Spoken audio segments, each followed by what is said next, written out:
Hey YouTube, what's going on? It's Nixon90 here, about to give you some insight on Dead by Daylight. Dead by Daylight is a new current title from Steam, and it was released back in May or so, I believe. And I'm just going to go ahead and give you guys some tips and pointers, some insight as from what I've learned throughout the game. I've made a couple edits here on the video, but really nothing special. So I just wanted to give you guys a pretty much raw file of me playing about 15 minutes or so of the match, and kind of give you a play-by-play breakdown of exactly where my mind was as the killer. So for those of you who don't know, Dead by Daylight's a 4 versus 1 scenario. It's basically one killer versus 4 survivors. Survivors try to activate generators and then escape. That's a very simplified version of the game, but that's essentially what it is at its core. These players go around the map and basically attempt to activate generators while escaping the killer. The killer can injure players, beat them to the ground, and then hook them. He can obviously smash objectives like we just saw there, and along the way we gain points. This point system is implemented for the Blood Web, and that's essentially your talent tree within the game. How I didn't chainsaw her there really is beyond me. I'm not quite sure. So anyways, as you see on the ground there's a bunch of different red markings on the ground. Kind of like, what is that? You know, like, what the hell are those? Those red markings are actually only when the character sprints and runs away.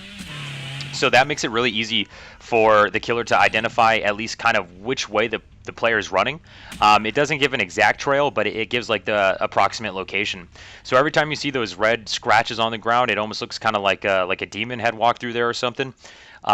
It's actually where the players had been running. So that makes it really easy as the killer to at least identify where the players are running.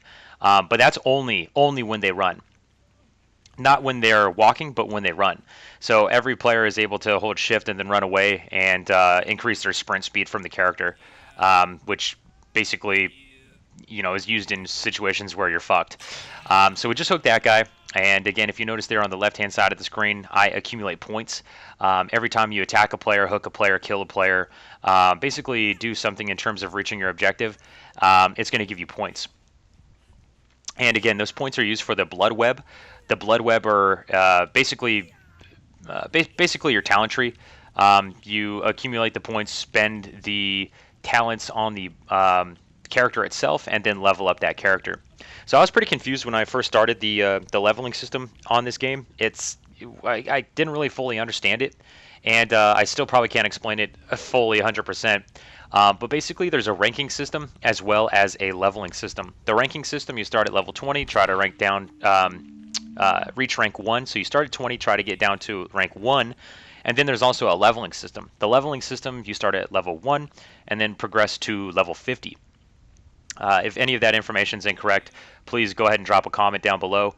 But I believe that's accurate. You start at rank 20, drop down to rank 1 when you're the best, and then there's also a leveling system for that individual character. You start at level 1, work your way up to level 50. Along the way, you gain points. Again, you spend those points in the Blood Web. The Blood Web gives you basically talents. Some of these talents are perks. Some of them are actual items that you can equip. And unfortunately, the items and offerings that you can equip onto your character are basically used up within the game. Whether you win, you lose, whether you use them or not. They're actually a one-time use, so it's got to be used in a strategic fashion. Well, I guess strategic, not really. I don't ever really use them in a strategic fashion. I just use what I like to use. So as a killer, it's usually a good idea to get things that reduce your attack speed, increase the length of your attack, and then also things that reduce your stun time. There's other abilities that, you know, can be used, but those are the three that I really like to use. The ones that increase my chainsaw's attack speed, reduces my chainsaw attack time, and then the abilities that help me recover from when I'm stunned. Because players can throw debris in the pathway. As you saw me smash a couple of them earlier, basically the players are able to throw things down in your way to help them escape, and being able to recover from those moments are really vital in terms of winning and providing your character overall success for the match. So you might be asking yourself, well, why does that really matter? Well, because I hope that this video provides information. I hope that it's able to basically guide you in your purchasing decision. Again, the game's maybe about $20 from Steam, and it's pretty badass. I'm going to recommend it. I'd give it a 9.5 out of 10 right now. Um, Actually, I'd like to revise that statement. I think I'm going to put it at like an 8 out of 10. The party system, believe it or not, was not implemented on release. So playing with friends was literally impossible for the first couple of weeks of the game being released. They just recently implemented a party system, and it works, but sometimes you connect and then get disconnected as the party. So I don't really know if it's geared for players of 4. I've only queued up with one other person as the party system, so 2 survivors can queue together, 3 or 4 survivors can queue together as well. But it's super fun. I mean, I really recommend it. It's a fantastic game, and if you can find maybe 1 or 2 other players to survive with, it really makes the game that much easier. And excuse me there, I just had some chips, and they taste good. Anyways, long story short, we just whacked that guy, and then again, that recovery attack speed, boom, I'm able to hit him again. Usually, it doesn't happen that fast. I mean, I was surprised that I was able to hit that guy that quickly, and then down him. So basically what I'm doing here is I'm running to the top of this mountain. If you notice there, I've got 2 players who have been killed. One has been disconnected, the other one's been killed. And the 3rd player is now injured on the ground completely. I'm trying to use the injured player as a form of bait. I'm just kind of scanning and observing the area where his body is. I'm hoping that I can find the other player while the 3rd player is dead. So basically player 1 and player 2 have been eliminated. Player 3 is now injured, and I'm hoping to find player 4 as he lurks through the mist. I'm hoping that he's a team player in this instance and goes to assist his team mate who's actually been downed. So when a character is down completely, you're able to heal them. And that's a pretty crucial aspect of the game. If they weren't able to heal, it would just be way too easy for the killer, actually. So that's what I'm trying to do here, is kind of bait him out. And let's see what we can find here.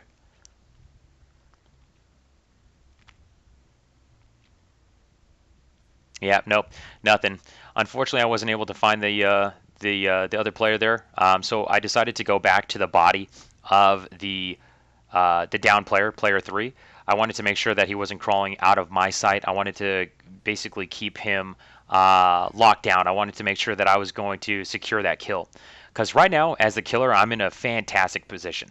I've got 2 out of the 4 players down. The 3rd player is injured to the point where he can't do anything until he's healed, and there's 3 generators left.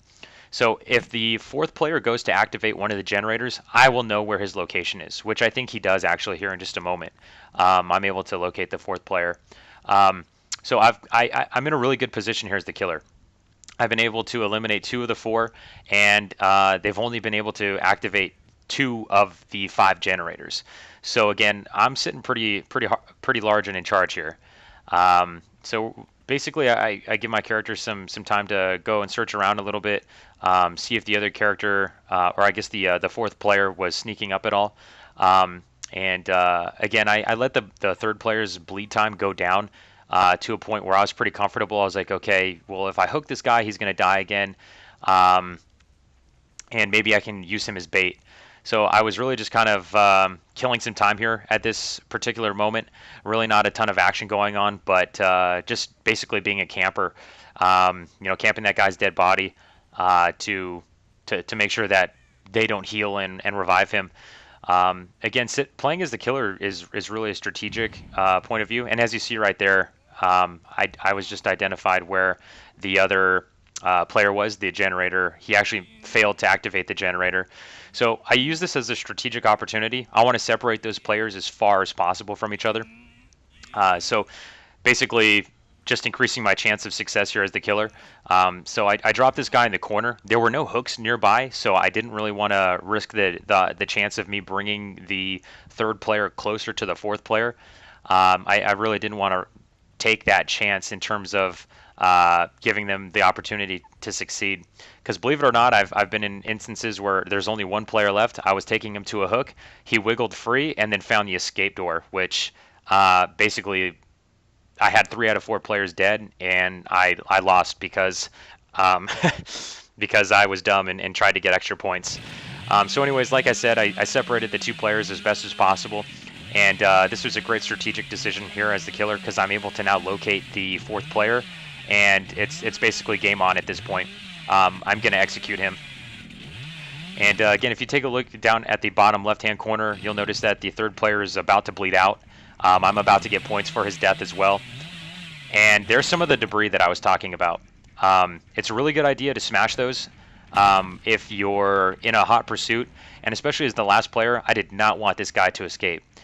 Sometimes it's best to go around the debris, but in this instance, I said, you know what, no, I'm going for it. I'm going to kill this guy. So I was able to hit him once through the window there, which is kind of a rare occurrence. Again, he's got the debris down. We'll go ahead and smash that. So this is basically a win for me. He's got 3 generators, and if you notice there again, down in the bottom left, there's now a trap door. There's either 3 generators or trap door. So this player can basically escape through the trap door without activating the generators. The trap door will only be activated once there's a single player left.